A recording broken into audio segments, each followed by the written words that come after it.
বাংলাদেশের সাম্প্রতিক সময়ের কিংস পার্টি বলে পরিচিত এনসিপি।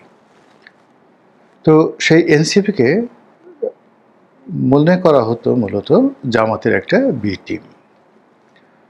জামাত কখনো সেটা প্রকাশ্যে বলেনি বা এনসিপি সেটা কখনো স্বীকার করেনি, কিন্তু আমরা বুঝতে পারতাম, সবাই বুঝতে পারতাম যে শিবির এবং তাদের অন্যান্য যে অঙ্গ সংগঠন, এই অঙ্গ সংগঠনগুলোর সাবস্টিটিউট হিসাবে তারা একাধিক সংগঠন বিভিন্ন নামে এ বি সি প্ল্যান অনুযায়ী তারা তৈরি করে রেখেছিল এবং সেগুলো এখনও চলমান। দ্বিতীয়ত, জামাতের মাস্টার প্ল্যান অনুযায়ী তাদের একটা বিরাট গুপ্তচর বাহিনী রয়েছে, যারা ভোল পাল্টে পোশাক পাল্টে বিভিন্ন সংগঠনের মধ্যে লুকিয়ে আছে। বিএনপির মধ্যে আছে, আওয়ামী লীগের মধ্যে আছে, এবং এটা আমরা কল্পনা করতাম, সন্দেহ করতাম, কিন্তু আওয়ামী লীগ সরকারের পতনের পর যেভাবে ছাত্রলীগের পেটের মধ্য থেকে, আওয়ামী লীগের পেটের মধ্য থেকে জামাত বের হয়ে এলো এবং জয় বাংলা থেকে রাতারাতি যেভাবে নারায়ে তাকবীরে তারা নিজেদের স্লোগানকে রূপান্তরিত করলো, তাতে করে আসলে আমাদের যে বিস্ময়, আমাদের যে অবাক হওয়া, এটা অতীতের যে কোনো সময়ের চাইতে এটি আরও বেশি সীমা অতিক্রম করলো। এখন জামাত সম্পর্কে আমাদের যে চিন্তা এবং চেতনা, সেটা হলো এই দলটি সব কিছু করতে পারে। তাদের বুদ্ধি আছে, তাদের কৌশল আছে, তাদের ডেডিকেটেড নেতাকর্মী রয়েছে যারা দলের জন্য প্রাণ দেবে এবং দলের জন্য সব কিছু করতে পারে। তারা যদি বলা হয় যে ঠিক আছে, এখন তোমরা 50 জন ছেলে সব কিছু ত্যাগ করে দিল্লি চলে যাও, সেখানে গিয়ে শেখ হাসিনার আশেপাশে থাকো এবং শেখ হাসিনার বিশ্বাস অর্জন করে ওখান থেকে প্রতিদিন তথ্য এবং ডাটা পাঠাতে থাকো, অনেকটা রোবটের মতো করে। তো যেভাবে সোলানার, যে আমাদের একটা রোবট যেটা মঙ্গল গ্রহে পাঠানো হয়েছে, ও যেভাবে মঙ্গল গ্রহের তথ্য নাসাকে পাঠায়, এভাবে বিএনপির মধ্যে, আওয়ামী লীগের মধ্যে, ডক্টর মোহাম্মদ ইউনূসের আশেপাশে এনসিপির মধ্যে অসংখ্য জামাতরূপী সোলানার রোবট রয়েছে। ফলে জামাতকে আসলে সবাই ভয় পাচ্ছে, এমনকি জামাত নিজেরাও নিজেদেরকে ভয় পাচ্ছে। এটা হলো রূঢ় বাস্তবতা। আর সেই বাস্তবতার প্রেক্ষিতে 2025 সনের অক্টোবর মাসের শেষ সপ্তাহটি জামাতের জন্য নানা কারণে একেবারে একটা ক্রিটিক্যাল মোমেন্ট হয়ে দেখা দিয়েছে। জামাতের সঙ্গে বিএনপির সংঘাত, সংঘর্ষ, মতদ্বৈততা, এটি একেবারে রীতিমতো প্রকাশ্য। ঢাকা শহরে যারা শীর্ষ নেতৃবৃন্দ রয়েছেন জামাত এবং বিএনপির, তাদের মধ্যে প্রায় বাকযুদ্ধ হচ্ছে, মনস্তাত্ত্বিক যুদ্ধ আরও প্রবল। বিএনপি মনে করছে জামাত ক্ষমতায় চলে যেতে পারে, জামাত মনে করছে বিএনপিকে কোনো অবস্থাতেই ক্ষমতায় আসতে দেওয়া যাবে না। গ্রামে গঞ্জে টুকটাক না, বেশ বড় সড়ো মারামারি হচ্ছে বিএনপির সঙ্গে জামাতের সঙ্গে। এর বাইরে অন্য যে সকল ইসলামপন্থী দল গ্রুপ রয়েছে, বিশেষ করে যারা মাজারপন্থী, ভাববাতি, লালনপন্থী, তাদের সঙ্গে জামাতের একেবারে রীতিমতো যুদ্ধাবস্থা। এবং যে সকল সুফিবাদের প্রচারক গত কয়েক বছর ধরে জামাতকে প্রমোট করেছিল, কিংবা যে সকল মুক্তিযুদ্ধের পক্ষের শক্তি জামাতকে এই গত 10-12 বছর ধরে প্রমোট করেছিলেন, যেমন কাদের সিদ্দিকী, তারপর সে ফরহাদ মাজাহার, এ সকল মানুষ এখন জামাত থেকে 133 মাইল দূরে অবস্থান করছে এবং প্রকাশ্যে জামাতের বিরুদ্ধে যাচ্ছে তাই বলার চেষ্টা করছে। এবং সর্বশেষ ডক্টর মোহাম্মদ ইউনূস এমনি খুব ধীর স্থির প্রকৃতির মানুষ। তিনি এবং সেনাপ্রধান যেভাবে জামাতকে বিশ্বাস করেছিলেন এবং যেভাবে জামাতের সঙ্গে একটা দহরম মহরম সম্পর্ক গড়ে তুলেছিলেন, জামাতকে অলি আল্লাহ, গাউস কুতুব, পীর মাশায়েখদের দল হিসেবে মনে করতেন যে এ দলের প্রতিটি নেতাকর্মী কোরআন এবং হাদিস অনুযায়ী তাদের জীবন পরিচালনা করে। তাদের সেই দৃষ্টিভঙ্গি এখন কোন পর্যায়ে আছে, আপনি যদি ডক্টর মোহাম্মদ ইউনূস অথবা জনাব ওয়াকারুজ্জামান, যিনি সেনাপ্রধান, তার বুকে একটি স্টেথোস্কোপ, যেটা যে বুকের যে বা পেটে লাগিয়ে ডাক্তাররা দেখে হার্টবিট কেমন হচ্ছে, পেটের মধ্যে গুড়গুড়ানি কেমন হচ্ছে। তো এরকম একটা যন্ত্র যদি তাদের কানে লাগিয়ে বা আপনার কানে লাগিয়ে ডক্টর মোহাম্মদ ইউনূস, তার আপনজন, এবং জনাব ওয়াকারুজ্জামানের মতো তার আপনজন এদের বুক এবং পেট পরীক্ষা করেন, তাহলে আপনার কান ব্রাস্ট হয়ে যাবে। তাদের ওই হৃদয়ের ভিতর থেকে, মানে বুকের ভিতর থেকে, পেটের ভিতর থেকে যে শব্দ হবে জামাত সম্পর্কে, আপনি খালি মুখে বলবেন জামাত, আর সঙ্গে সঙ্গে তাদের শরীরের মনে যে প্রতিক্রিয়া দেখা দেবে, ওই শব্দ শুনলে আপনার জ্ঞান হারানোর সম্ভাবনা তৈরি হয়ে যাবে। তো এই যে জামাতের যে রূপান্তর, জামাতের যে বাস্তব অবস্থা, এই বাস্তব অবস্থার প্রেক্ষিতে তাদের যে বি টিম বলেন, সি টিম বলেন, যেটা এনসিপির সঙ্গে যুক্ত ছিল এবং এনসিপির ফ্রন্টিয়ার লাইনে যাদেরকে রাখা হয়েছিল বা যারা আছেন, তারা এখন জামাতকে রীতিমতো অস্বীকার করছেন এবং জামাতের বিরুদ্ধে যে সকল কথাবার্তা বলছেন, এই সকল কথাবার্তা বিএনপি কখনো বলেনি।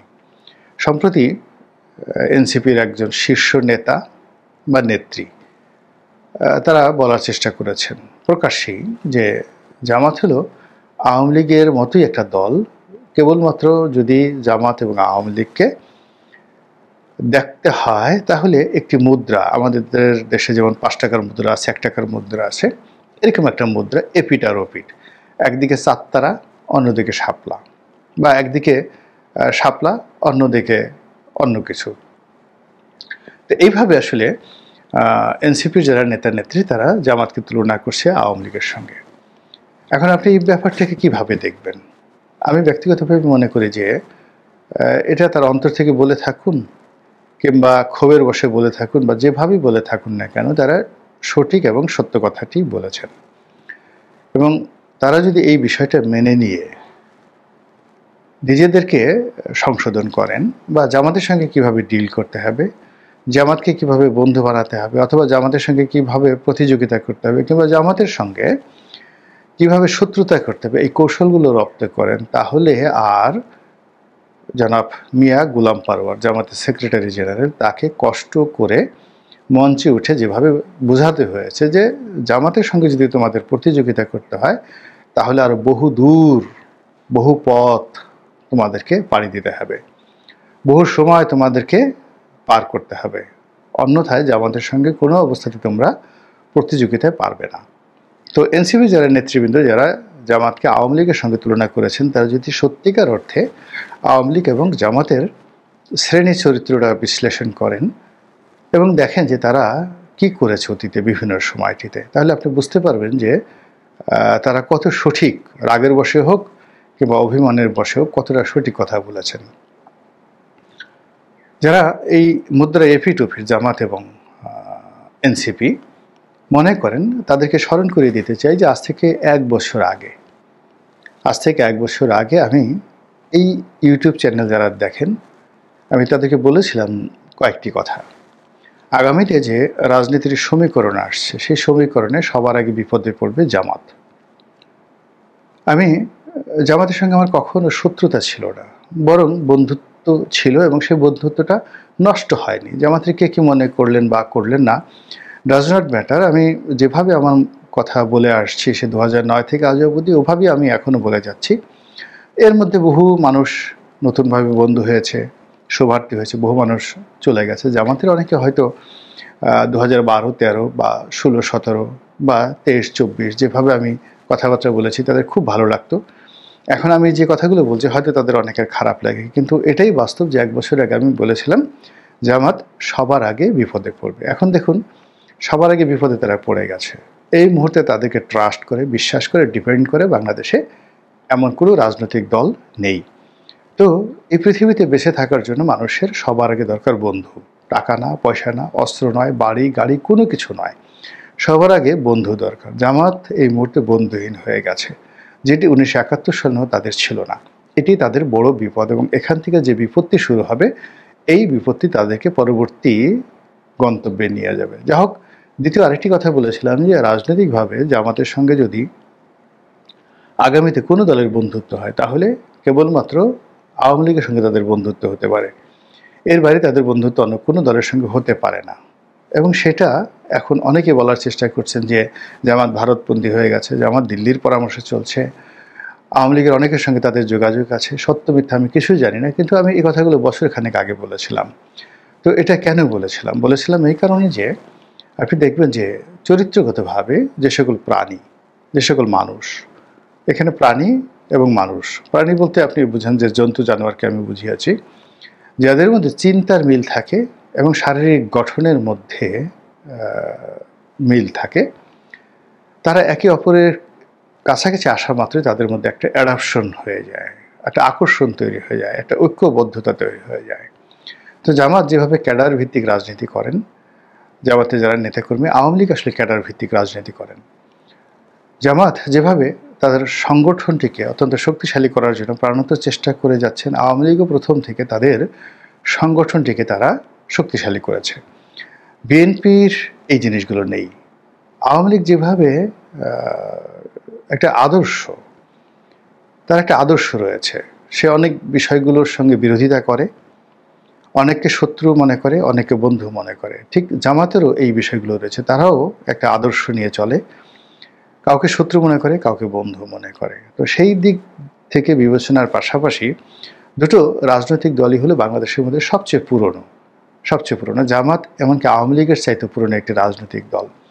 তো সেই পুরনো দুটো রাজনৈতিক দল, তাদের মধ্যে যে সকল বয়স্ক নেতৃবৃন্দ রয়েছেন, যারা জীবনযুদ্ধে অনেক অভিজ্ঞ এবং তুলনামূলকভাবে Asian politics, subcontinental politics and global politics, এই তিনটি ক্ষেত্রে দুটো দলেরই দেশে এবং দেশের বাইরে বন্ধু রয়েছে এবং শত্রু রয়েছে। আওয়ামী লীগে যেমন ভারত বন্ধু রয়েছে, পরীক্ষিত বন্ধু, তার সঙ্গে সঙ্গে ভারত কেন্দ্রিক আরও অনেকগুলো দেশের সঙ্গে তাদের বন্ধুত্ব রয়েছে। আওয়ামী লীগের যে সকল নেতা রয়েছেন তাদের অনেকের সঙ্গেই বন্ধু দেশের প্রভাবশালী লোকদের বন্ধুত্ব রয়েছে।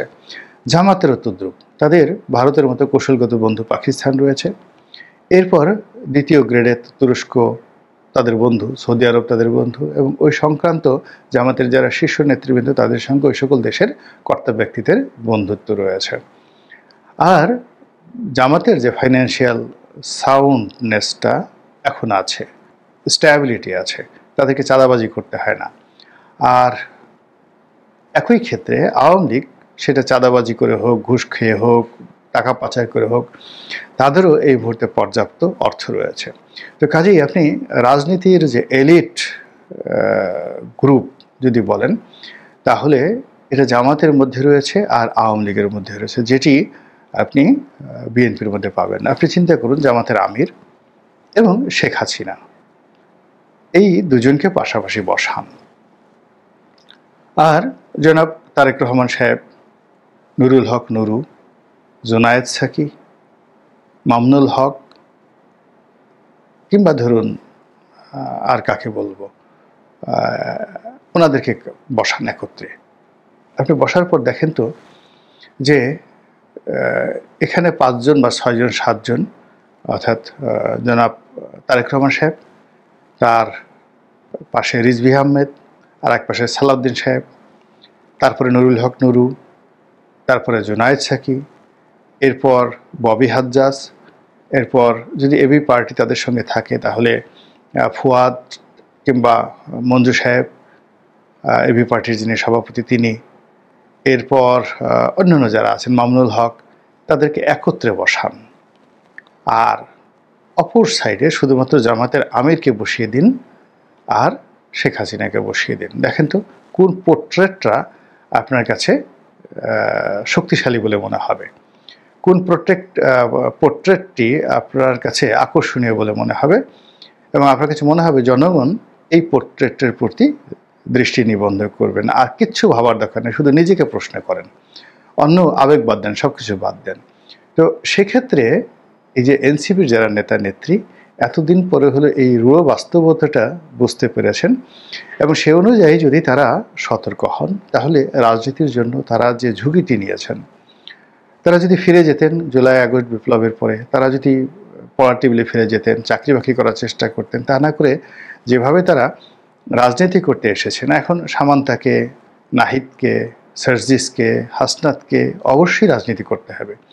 জীবনের শেষ দিন পর্যন্ত তাকে রাজনীতি করতে হবে। এখন তিনি কি সে রাজনীতি করতে করতে তারা কি একজন মাহমুদুর রহমান এর মতো হবেন, নাকি জামাতের আমিরের মতো হবেন? জামাতের আমিরের মতো যদি হতে হয় বা শেখ হাসিনার মতো যদি হতে হয়, তাহলে তাদেরকে সংগঠন দাঁড় করাতে হবে। আর সংগঠন দাঁড় করাতে গিয়ে কারো লেজুর হয়ে, কারো পোষ্যপুত্র হয়ে, কারো মানসপুত্র হয়ে বা কন্যা হয়ে কোনো অবস্থাতেই একটি সংগঠন দাঁড় করানো যায় না।